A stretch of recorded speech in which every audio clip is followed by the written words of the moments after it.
Lihat food security index kita ini terus mengalami penurunan, Mbak. Ya, dari 62 tahun 2019, tahun 2020 turun ke 65, dan yang data terakhir 2021 kemarin turun ke 69.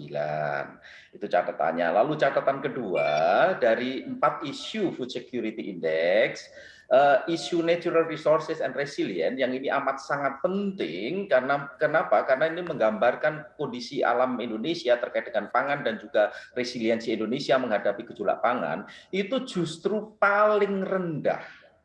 Jadi urutan Indonesia untuk isu natural resources and resilience ini berada pada urutan terbawah, 113 dari 113 negara. Lalu isu yang tidak begitu bagus juga, ini isu terkait dengan food quality and safety, terkait dengan kualitas pangan dan keamanan pangan. Urutan kita 95, bisa dibayangkan 20% terburuk di dunia.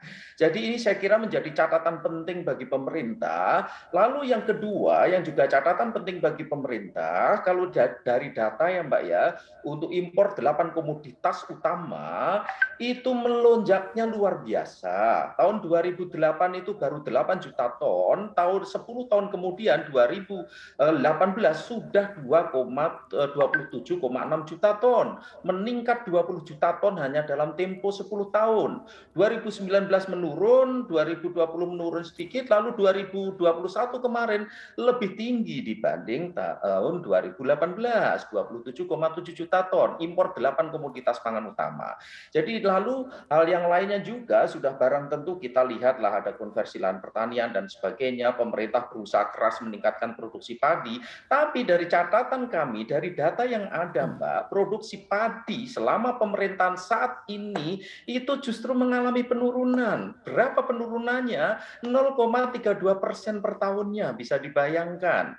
Sehingga kalau dinyatakan bahwa kita tidak impor beras dan sebagainya untuk 3 tahun terakhir ini betul, pemerintah tidak impor beras untuk cadangan beras pemerintah ya, walaupun swasta impor sekitar 200.000 sampai 400.000 ton tiap tahunnya.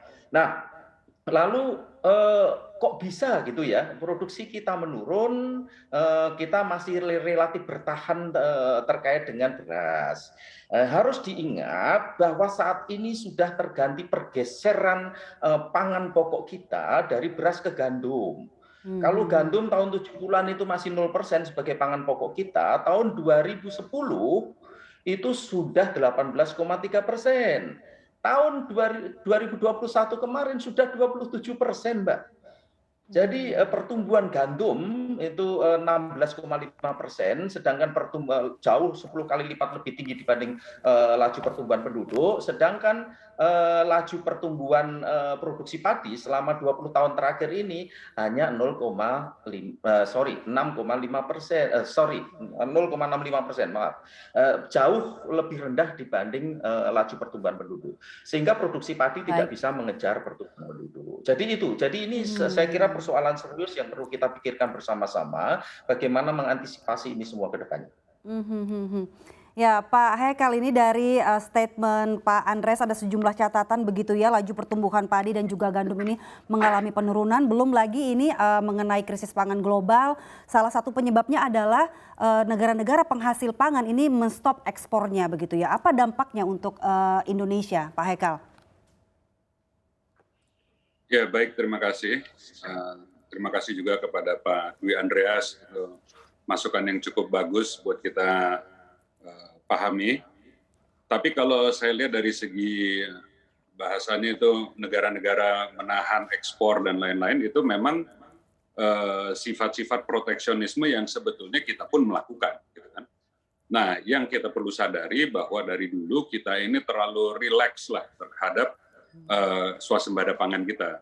Kita ingat dulu perjuangan kalau kita bicara tarik sampai zaman Orde Baru itu kan kepengen swasembada beras. Swasembada beras tercapai dan sekarang kan digembar-gemborin bahwa kita tidak ada impor beras lagi, bahkan kita ada niatan mau ekspor beras. Nah, artinya kan swasembada tercapai lagi. Cuman yang menarik tadi tercapainya juga karena memang sebagian daripada konsumsi kita sudah beralih ke gandum. Nah, kalau saya lihat ini kita masih di tahap ya itu aja, nggak ada perkembangan maju yang luar biasa. Kalau kita juga dengar waktu awal-awalnya ini kan pandemi COVID ini yang membuat ini semua jadi terang benderang bahwa kita harus bisa mandiri, kita harus bisa swasembada. Itu nampak sekali pada saat waktu pandemi beberapa negara melarang ekspor bahan pangan mereka ke kita. Nah, saat yang bersamaan pandemi sekarang kita udah mulai alhamdulillah selesai, tapi ada juga perang di Rusia dan Ukraina. Nah, Rusia ini kan sekarang salah satu eksporter gandum terbesar di dunia. Nah, hal ini akhirnya kita semua harus sadar bahwa keswasembadaan ini memang harus kita tingkatkan. Hari ini semua harga komoditas naik. Nah, ini tidak menutup kemungkinan nanti pada saat mereka benar-benar memberlakukan segala macam larangan ekspor untuk bahan pangannya, kita akan terdampak, kita harus mulai nyari-nyari